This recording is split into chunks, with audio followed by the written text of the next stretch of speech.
So we're actually Definitely recording this time. All right. Welcome to Feline Lucky, the Money Cap podcast. Today I've got Tye on here, Tye Arnett. Tell me about yourself, Tye. Hey, that's me. No way. Tell me about myself. Okay, so in the context of what we're talking about today, being business, I dropped out of high school at the age of 16. Folks were super stoked about that, to teach martial arts full time.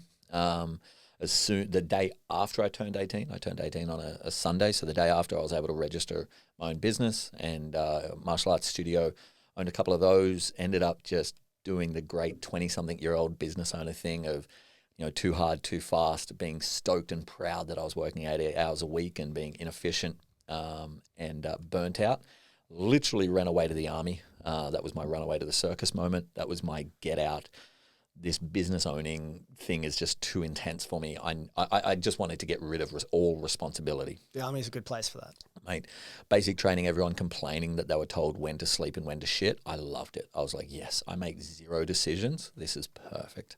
Did my time there, discovered CrossFit, got out and opened a CrossFit gym, and it was amazing. I was in love with it. Went from that to owning 6 of those in full or in part. And then became a business coach for CrossFit gyms and did that full-time for 7 years, traveled to 56 countries, worked with a couple of thousand gym owners, and had the time of my life with that. And once that had run its course and I wanted to spend more time at home with my family and do something where I didn't have to be, the big meanie telling people what was wrong with their lives, I decided on photography, which is what I've been doing since I made the decision to switch 9 days before the pandemic hit. Good. A global pandemic wasn't part of my risk assessment when I walked away from a cash cow like a business coaching business. But so now I'm a photographer, and this is our studio, and that's what I do. And today we're going to try and dust off some cobwebs and talk about the business of running a gym, I guess. Yeah, so what I wanted to focus on with the business of running a gym and the business of being in the fitness industry is that there's a lot of operators, there's a lot of different models. Everyone in the world's a PT because the barrier to entries are so low. But the pyramid seems extremely steep, the pyramid of success, in that there's a lot of PTs with 6 clients and not many with 10,000. Yes. So I wanted to delve into how do you run a gym or be a PT successfully? Yeah. And when I say successfully, I don't mean the biggest, I mean the best. Yeah, absolutely. So part of the problem is...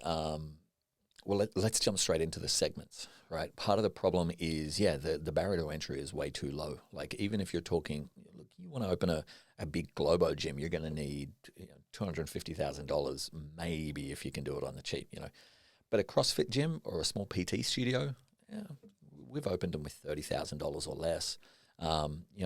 Getting your Cert 3, Cert 4, you don't even need to do that. If you're teaching something like CrossFit or strength and conditioning, you can do, in Australia, there's shorter courses, 2-day courses that you can do, and all of a sudden, congratulations, you've got a coach T-shirt on. And, so that, couple of investors, a little bit of financing, and boom, you've got yourself a business. Good luck. And that's part of the problem. Too many people are told that they should do it. Just because you've got clients that love you and tell you that you should go out on your own doesn't mean you should. And then also, it's a disgusting industry. It's a exploitative industry, right? Unfortunately, in the classic gym model, the only way for Globo gyms to really make money, their margins are quite low. So the only real way to make money is to exploit their trainers, especially their junior trainers. So anyone who's been a PT in a Globo gym, all of those free PTs that you got to give out as part of your contract, and then the rent you've got to pay and all this stuff. So it's it's similar to hairdressing. There's a notion in hairdressing that if you ever want to make money as a hairdresser, you've got to open a salon, because you're never going to make money as a hairdresser. Now that's a wrong notion. It's common, but doesn't mean it's right. So it's the same thing. You get a lot of these PTs who think the only way to make money, instead of becoming the best PT they can, they take the easy road, they think, to opening a gym. And the problem is everyone wants to go into a saturated market and do what everyone else in that saturated market is doing. So the first thing I say to people is find your niche, and then niche within the niche. Stand out within the niche. If the niche is your category and subcategory, then what is your segment within that? Are you budget? Are you standard? Are you premium? Are you ultra premium? Life is always easier at the premium level. The problem is the responsibility is there. You know, you have to wake up every morning and go, shit, I am the most expensive PT on the Gold Coast. I am the most expensive gym in the Southern Hemisphere.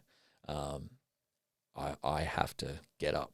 It's a lot easier to get up and go, you know, I'm charging roughly what everyone else is charging, so the pressure's not really on. You know, if I'm late to class, I'm late to class. So that's the first thing, is the barrier of entry is way too low. Too many people are convinced to do it when they shouldn't. You know, being a business owner is, you know, it's borderline a mental illness. You've got to be a little bit off in the head to keep coming back and doing this for decades. It's not for everyone at all. And then, too many people jump in and they just get lost in the crowd. Yeah, and I think especially with fitness and modern fitness, it's so image driven that there's not actually a lot of business being discussed. There's not a lot of health being discussed in the fitness industry. And if you think owning your own gym or going out on your own is the mechanism to get a G-Wagon, you can get one easily, but it won't be a very good idea. So I think I see a lot of trainers who sort of get caught on the hedonic treadmill of I got a sick car, I got a sick truck, my brand looks great, I get photo shoots every second week. But what are you doing this for? Yep. Who are you helping? If you just want to look cool and that's your thing, that's fine. But a lot of people fall into it by default. Like, why do you do this, I think? Yeah, absolutely. And look, if you're not in it to change people's lives, if you don't tear up when a member comes to you and tells you that they've gotten off antidepressants because fitness has helped them, that they're excited because they're about to be a grandparent for the first time and they know that they'll be around to see their grandkid because you've helped them with their lifestyle and their health. If that doesn't mean anything to you, just jump on your bike, go fucking flip Bitcoin and dump and pump and you're not in it for the right reasons. If you want to open a gym because you love fitness, you're not in it for the right reasons. You love working out, cool, go to a gym. I always laugh when gym owners want to say, I want to open a gym because then I'll be able to train during the middle of the day. Like, cool, man. Yeah. If you're lucky, you might be able to do like Tabata burpees. You might fit that in 2 days a week. Your ass is going to be so busy running this thing that for at least the first year, you're not working out. So you don't do it because you want to have that title, I own a gym. Oh, who owns this gym? Tye owns this gym. Damn. Have you seen his G-Wagon? Damn. Yeah. You don't do it for the image if that's what you're... And unfortunately, we live on the Gold Coast where most people do most things for the image. Yeah. You need to do it because you are passionate, you are invested, and you are willing to get exactly what you deserve. Yeah. And I think what this applies to all business is I just want to phrase this carefully. If you open a gym because you like training, the skill set to own a business versus the specified skill set of, say, strength training are two disparate, separate skills. Some people may be good at both, but they don't naturally apply. So moving from a trainer to a business owner is a different skill set that you need to be mindful that there's not much crossover. And if you love training people, you're going to hate accounting. Yeah. Most likely. Yep. You open a business because you love business. Simple as that. If you don't love business, don't open a business. Yeah. And that sounds like such a ridiculous thing to say, but the amount of people, I'd have a seminar, we'd have 100 odd people, and I'd say, who here loves business? Like, you read business books not because you have to, but because you want to. You follow podcasts, you do all of that. You get I'm trying to find a nicer way of saying a mental hard-on for business, but you are so into it.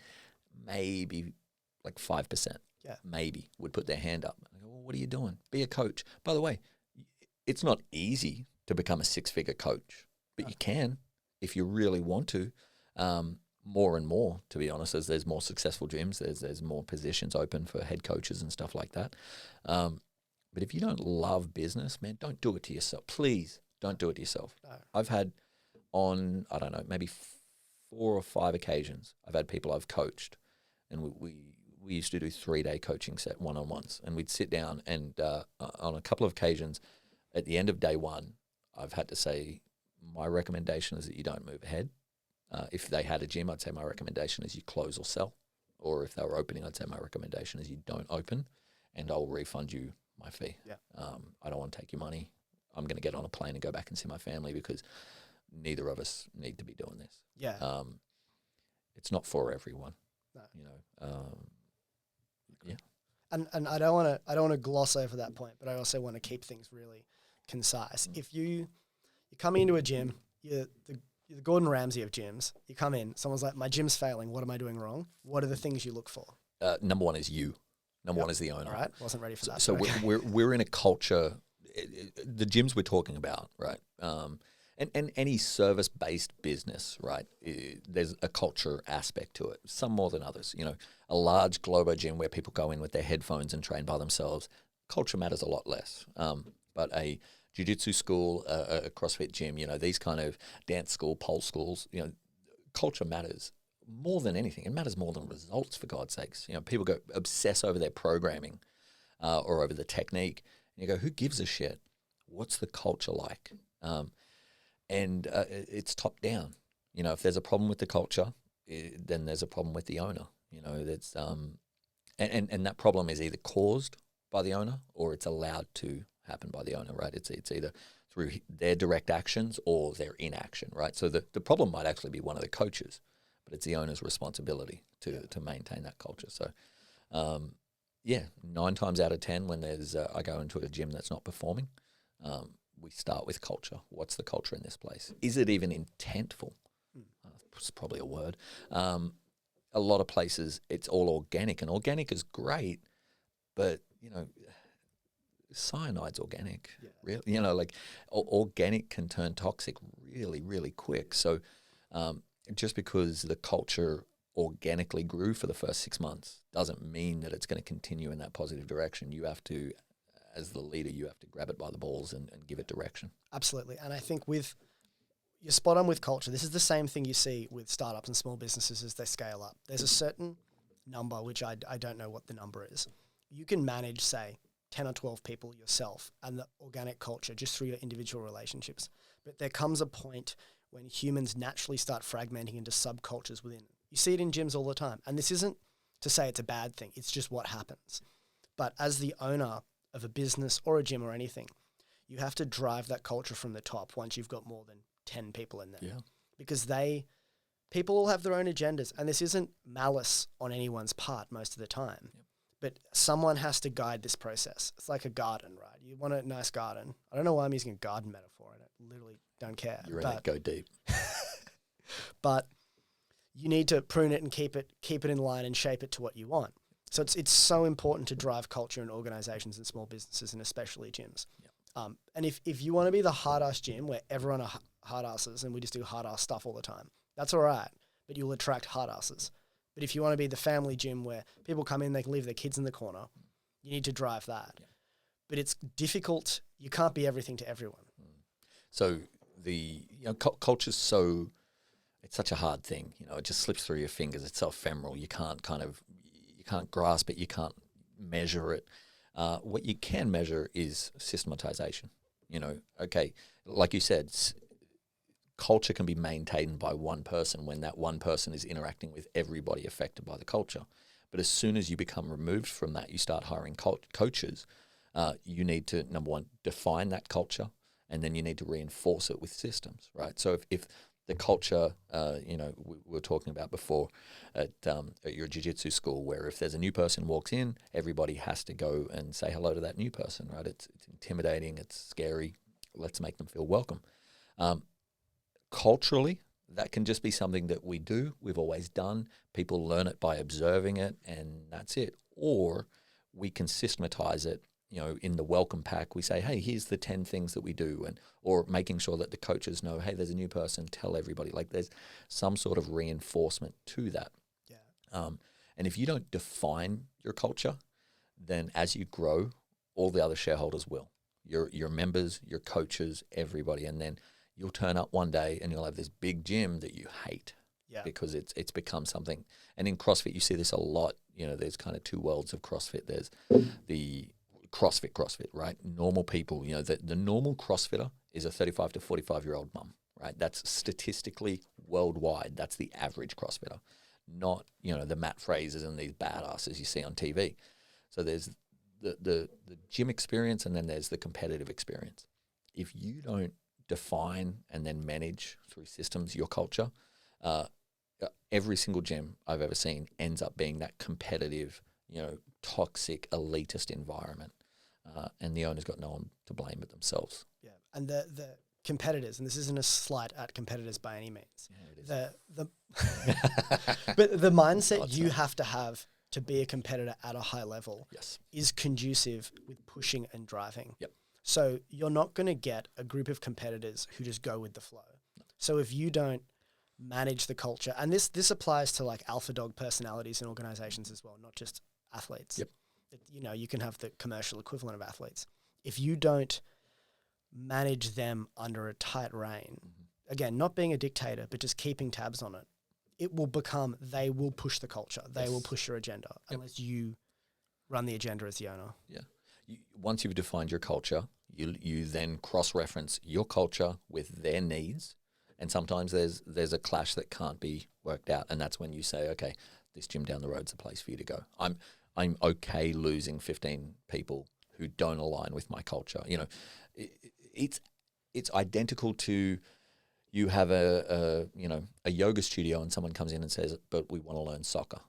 Yeah. Well, no, that's not what we do. That is as removed as, well, I have a CrossFit gym. Oh, but we only want to train to compete. We want to train by ourselves of our own programming. It's the same thing in jiu-jitsu. We just want to be, our only interest is the Pan Ams and we're going to rip each other's heads off every single day. Well, that doesn't align with our day-to-day classes. It's like when you go into a studio, yoga studio, and say that you're pro-vaccination. Like a lot of the time, you just won't fit in there, and you'll have to go somewhere else. You can get your ass beaten in a yoga studio. They go from namaste to kicking your head in real quick. Doesn't seem relaxed. But moving jokes, through, people, jokes, calm down. But moving through, what are some of the other issues you see in it? Let's look at like a smallish gym, maybe 100, sub 100 members, CrossFit-y type thing. Yes. So if we kind of take a step back from the owner, because we could drill into how the owner is ruining their business all day. One of the biggest ones is they treat their service like a commodity. And, the benefit of I've been almost exclusively running service-driven businesses for 20 years. I've stayed away mostly from product-driven businesses because I know the service industry. I know dealing with people and selling that. The problem is if you commoditize your service, right? So let's get away from CrossFit gyms and all this. Let's just say you're a PT, because I'm sure there's a lot more of those out there that are going to listen. You're a PT. If what you offer is, I will give you a program and get you fit, well, that's a product. And everybody else has that same product. You know what I mean? And, but mine's better. I have this secret sauce programming. Well, cool. But also, how long until your clients actually see the results of that secret sauce, and how many will stick around long enough, and you only have control over parts of their life, blah, blah, blah. This is going to sound silly, but if you're in a service business, serve people. Look at the whole experience. Start from your first point of contact, the first point where you've not even connected with them yet. They've connected with you or your brand, right? So, your Instagram, your website, your blah, blah, blah, or one of your members who's out and about. And then go all the way through from, when they inquire to how you're going to sign them up, how you're going to onboard them to your service, your daily and weekly training, and then right through to holds, cancellations, and deaths, right? Yeah. That whole experience, break it down bit by bit and ask, how do I make this service mind-blowing, right? I've put myself in the premium segment of my market, which, by the way, in a service market, if you're not interested in being premium, probably pack it in. Most of these things, especially in the fitness industry, are so saturated as a niche that you have to niche down further and go, well, okay, yes, the PT market is saturated. Well, more specifically, the shitty PT market is saturated. The premium PT market, there might only be 3 or 4 of those people on the whole of the Gold Coast. They're the ones that are charging $500 an hour. So put yourself into that segment that makes you stand out, and then back it up with a service from, like I said, the day that they connect with your brand through to the day that they hold, cancel, or die. And understand that your training is a minute part of that.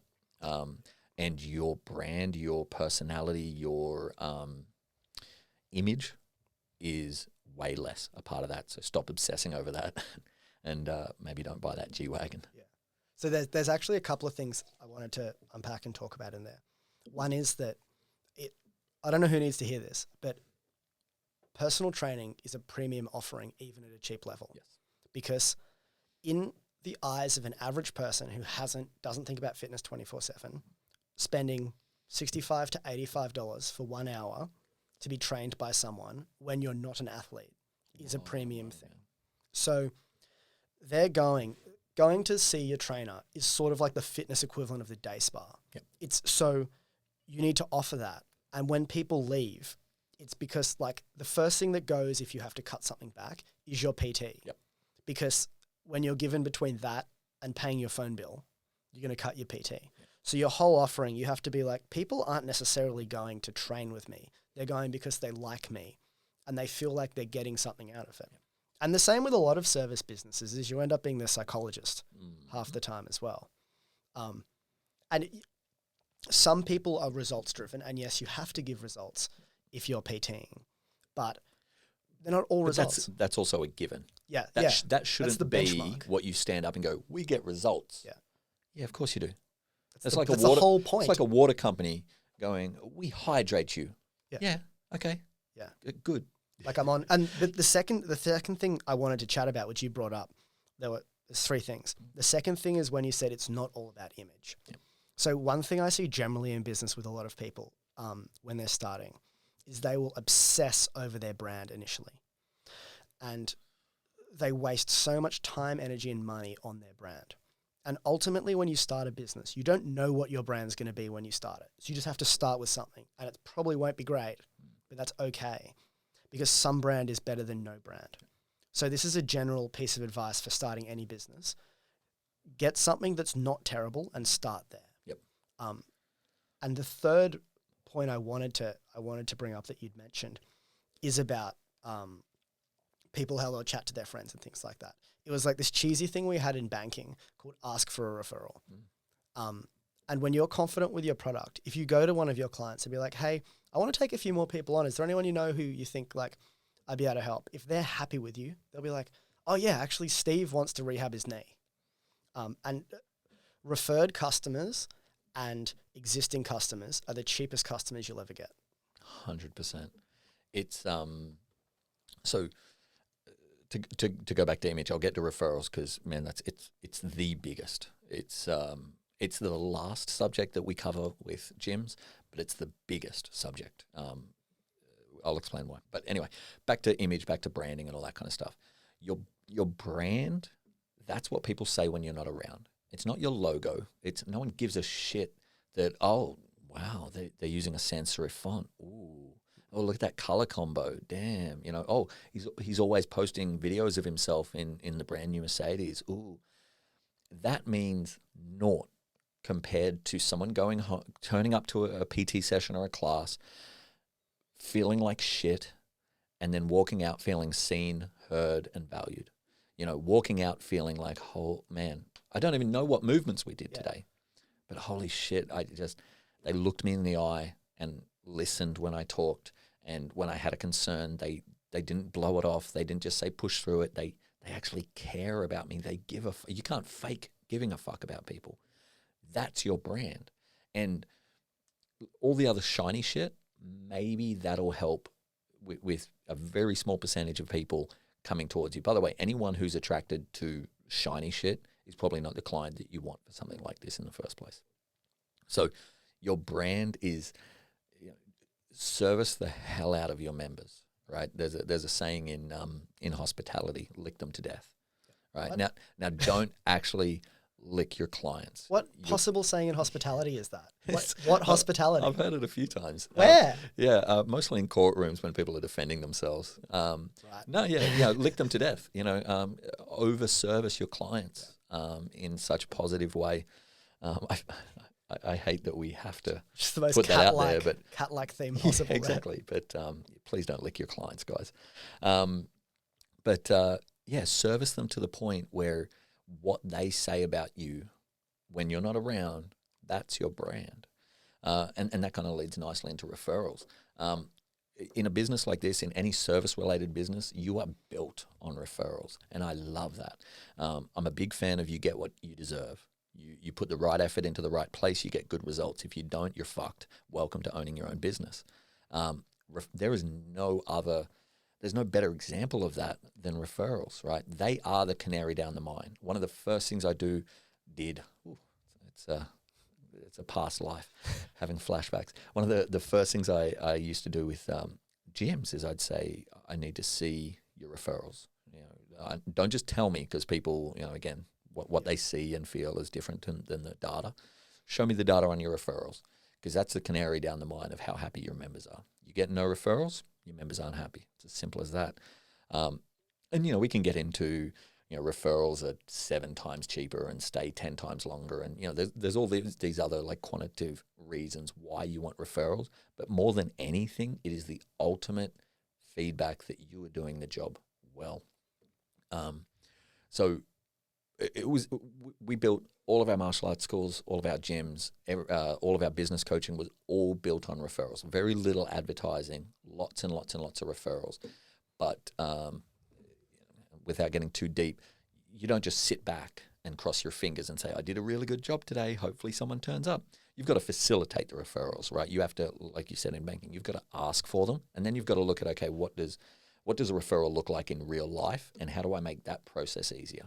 Absolutely. Someone going into work and going, yeah, I really like the training I'm getting, and Bob asked me if I had any friends, and I've got a friend. How do I do this? Make that part easy, the execution of it, right? It's something that I do now, where as a photographer now, and my photography, for those who don't know, which is everyone because I'm no one, is predominantly around fitness, glamour. It's almost exclusively, 20 to 30-something-year-old women, right? Could not be further from who I am, who my client is. So advertising is not going to work for me, because I can't be authentic and speak their language. It's two different things, right? So if I give really great service to the people I work with, and then give them the incentive and the executionable, apparatus, I guess, without getting into it, of how to actually refer people, that's how I get all of my bookings now, right? I let the people do the selling, who understand the people I'm trying to sell to. Yeah, I think that's a really good point. I say, like, be undeniable about it. Yes. So when you're asking for a referral, it should just be a prompt for something they're already doing. Yes. So they should be like, man, I had my trainer this morning. I feel so good. Like, I've had these results. I love going there, blah, blah, blah. So when you're like, hey, do you know anyone who I could help? They'll be like, oh. And then they'll be like, hey, I was talking to my trainer this morning. You should come in. You should be so undeniably good at the thing that asking someone to refer you, they feel dumb they haven't already done it. Absolutely. And I've had it done to me where I'll like love something and I'll be like, I can't believe I didn't suggest it to you. Or I'll bring it up and I'll annoy you so much about it, you'll be compelled to come along. It's another reason as well why you've got to be you've got to be strategic about who your ideal client is, right? If I'm a young 20-something, young buck, which obviously looking at me I am. Peak physical condition. Peak physical condition. A lot of these young guys who get into PTing, and young girls as well, they just want to train people like them, right? Which the problem with that, especially with the young guys, is the worst clients to have from a referral point of view is young guys. They're not telling anyone shit, right? They're more likely when someone goes, firstly, they're probably not going to get the compliment from a buddy saying like, hey man, you're looking yoked. But if they do, they're more likely to go, yeah, it's just my genetics. Yeah. It's almost a negative chance of referral. Yeah. Mums, you can't shut mums up. Yeah. Regardless of what your service is like. So you give mums a bad service, they're going to fucking destroy you. I've seen gyms taken down by mums.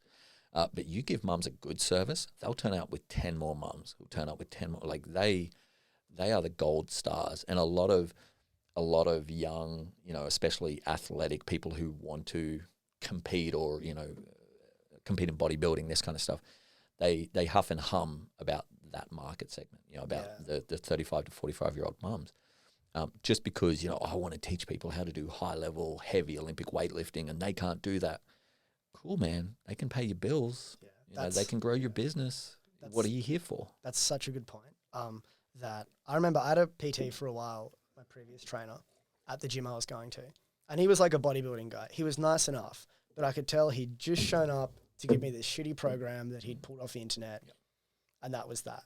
And I like, people like, is any good? I'm like, yeah. It's also professional empathy. Yeah, yeah. And he sort of didn't care. And then going back to the market you go for, don't, just because you're a fit 20-something, don't just train people who are like you. Yeah. Figure out the thing you're passionate about and you enjoy and do that. So mums are a great example as well, because mums generally will have disposable income in a lot of situations. Yep. Young 20-year-old dudes will just want to spend their money on shirts, women, and drugs. Yep. So if you want to build a large scalable business with a repeat clientele, young 20-year-olds aren't a great idea because they're flaky about everything. Yep. Find, strength training for people rehabilitating a knee injury, a particular niche, and just niche the shit out of it and be the guy for that. Yeah. And, the young people, they go to college, they get jobs in another city, they move on, they're transient, They get a girlfriend, they stop training. Yeah. I used to get this a lot from gyms that were in transient towns, right? So especially if there was a university or a military facility. And their argument was, we can't keep people because there's such high turnover. Sure, a little bit, but however many people are at that military base, there's 3, 4, 10 times as many that are supporting them. The barber that cuts their hair, he goes nowhere. The teachers that teach that soldier's kids, they go nowhere. Like, there's always excuses for that kind of a transient, population. But yeah, this goes back to, are you a business owner who enjoys fitness, or are you a trainer who puts up with business? And if you're the latter, then don't do this to yourself. Please. I'm not trying to shit on your dreams, but I've seen what this does to people. I've seen these businesses fail, and at any scale, maybe you don't have a lot on the line financially, but what it'll do to you emotionally, it's hard to come back from that. Yeah, and I think I don't like that there's this shame around not being a self-employed person in the fitness industry. Right. There's like a shame, I'm just a trainer. There's like, business ownership is a specific skill set and risk profile that not everyone has, and that's fine. Just like I'm not a bodybuilder because I don't have those genetics or that determination or that skill set or that body intelligence. So if your thing is like, I want to earn about 80, 90 grand a year, there's other ways that are way easier than owning a business. If I would be earning way more money if I had a job and wasn't owning businesses. I do it because it's the thing that I am born to do. Yeah. So don't feel like you're less worthy or you're wrong or you're not doing it properly because you don't want to. You just, like, some people just aren't into that shit. Yeah. And it goes back to kind of what we started with, is people will tell you need to go out on your own. People will tell you the only way to make money is by no, maybe the only way for you to make money is by going out on your own. Is it easy to, be a six-figure PT without owning your own business? No, it's not easy, but it's 6 figures. What the fuck is? Yeah. You know what I mean? Like, it's a massive industry that is hugely saturated. If you want to find your niche, whether as a business owner or as an employee, you're going to have to fight for it. And that's the other thing, is people think that their passion is going to get them through. Your passion will kill you, is what it'll do. Passion is what fucked up my martial arts schools. It was I wanted to be there till 2 a.m. I loved it. Like, loving it it's dangerous. And I've only ever I've been very selfish. I've only ever done passion businesses. Everything I've done in my life, I think when I was 14, I delivered pamphlets for Pizza Hut or something like that. I think that was the last business I had that I didn't choose, that I didn't want to, So I get the whole passion business thing, but if you can't control that passion, you're going to burn out. If you can't control and manage yourself, your time, your energy, just as you would an employee, you're going to burn out. Yeah. And there's some burnouts you can take a couple of days off and have a little holiday and you're good, and then there's the final burnout that'll ruin it. Yeah. And I think a good way to think about this, and the way I've started thinking about it a lot, is that money and time and business generally are just like calories, exercise, and recovery, but reversed. So if I come to you and I'm like, hey, I want to get fitter, I'm going to train 3 times a day, 7 days a week. You will tell me, stop it, you need to rest. So conversely, if you want to start building a business, you can't work. There's points when you have to work a lot, but working for the sake of work will burn you out. Yep. So you need, there's nothing wrong. A guy who I deal with a lot was just like, man, I'm burned out. He's like, I'm having 5 days off. Call me in a week. Yep. I was like, okay. That comes from an inherent perspective problem of input versus output. People get too upset, and it's cultural. You know, it's all of us. It's 40-hour week. Really? Coincidentally, every job can only be done in 40 hours. Wow, that's a neat coincidence. Yeah. No, we get obsessed with the input because it's just a lot easier to throw a broad input at everybody. You know, oh, you've got to be here from 9 to 5. That's the input. Or more input equals more output or better output. No. This is what I need achieved, whether it's by the business as a whole or by individual team members in that business. This is what I need to achieve. I don't give a fuck how you achieve it, right? We had a general manager, first CrossFit general manager on 6 figures that I know of. This is back in 2010, that was on 6 figures. She was making more than the rest of us. You know, we brought her in. We gave her the list of outputs, essentially, her roles and responsibilities document. And she said, there's no hours here. And we said, yeah, just do that. I don't care what you do. And so she got comfortable. We trusted her. She was incredible. I would have paid her double. Thankfully, she didn't ask. She was incredible at what she did. And so when she came to us and said, hey, do I need to be in the office, like for all of this? I said, I don't know. Do you? She goes, no, I think I can do some of this like at the beach or at a cafe. Or I said, yeah, sure. As long as it's done, I don't give a shit. So be obsessed with the results, be obsessed with the output, and stop, you know, like I said, that's what killed me in my 20s. And when I say killed me, I want whoever's listening to this, whatever your passion is, whether it's something that you're doing as a business now or you want to in the future and you love it, and it's your passion and you go to sleep thinking about it. I went from doing martial arts from the age of 4 up until, 23, 24.